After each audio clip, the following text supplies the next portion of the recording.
Let's read John 2. Jesus changes water into wine.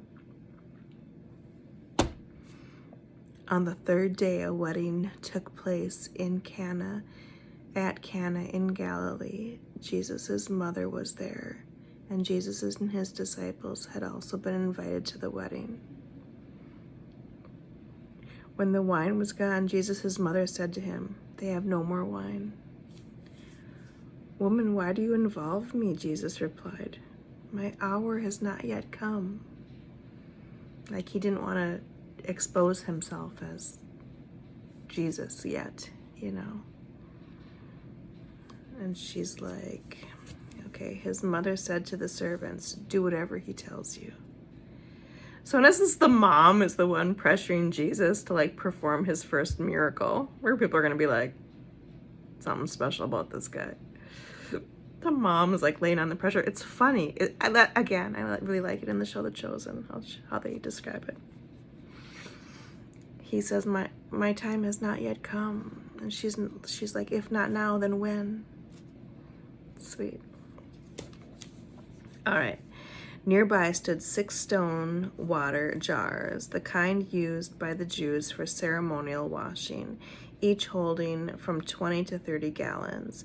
Jesus said to the servants, "Fill the jars with water." So they filled them to the brim. Then he told them, "Now draw some out and take it to the master of the banquet." They did so, and the master of the banquet tasted the water that had been turned into wine. He did not realize where it had come from, though the servants who had drawn the water knew.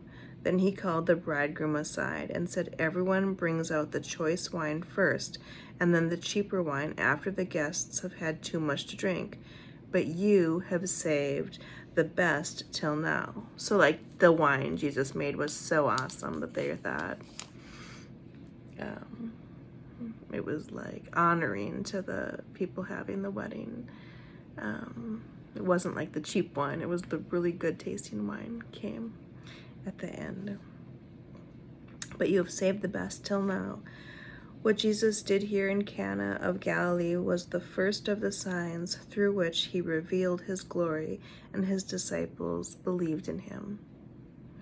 Oh, it's telling me my order will be here soon. Thank goodness. After this, he went down to Capernaum with his mother and brothers and his disciples, and they stayed for a few days. That's a really good part in the movie The Chosen. The show The Chosen. I highly recommend it if anyone hasn't seen it, because it makes all of this so much more real.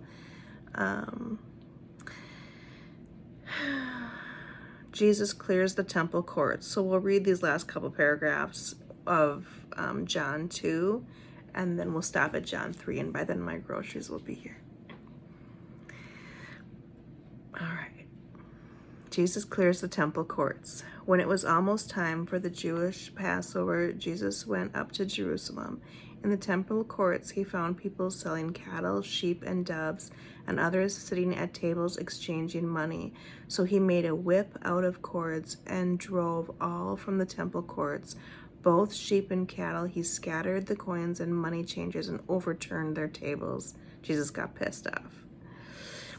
To those who sold doves, he said, "Get these out of here. Stop turning my Father's house into a market." His disciples remembered that it is written, "Zeal for your house will consume me." The Jews then responded to him, "What sign can you show us to prove your authority to do all this?"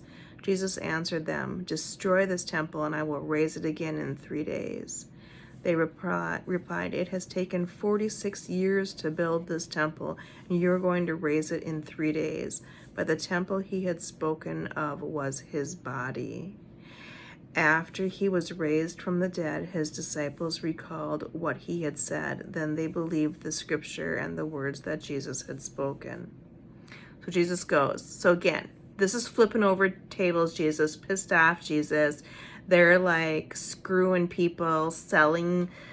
People have to sacrifice animals or something, and so then they're selling them for all this money so the people can sacrifice them or something like that. I don't even know. Jesus gets pissed and he flips over the tables and he's like, don't be like abusing people financially in the house of God, you know.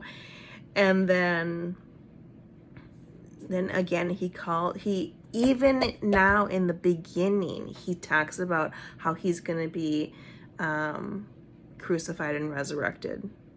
Right? Now, I didn't know that before I was a Christian. Like, I didn't know any of that.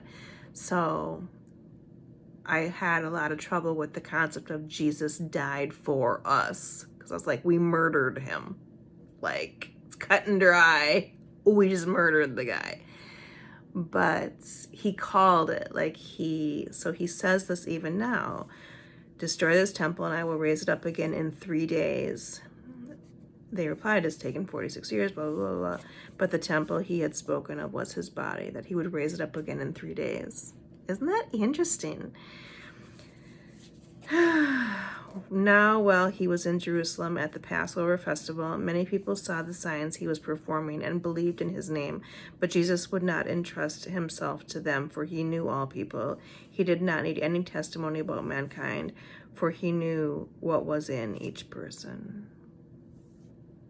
That's enough. I think we should stop there at John 3. Jesus teaches Nicodemus. That's actually a good section coming up. And then the Samaritan woman, that's a good section. The healing at the pool. The authority of the Son, testimonies. Jesus feeds the 5,000. Jesus and the bread of life. We should just read all of John, I think. Not today, of course, but...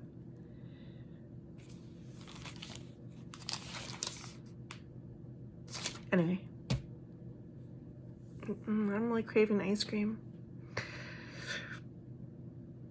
All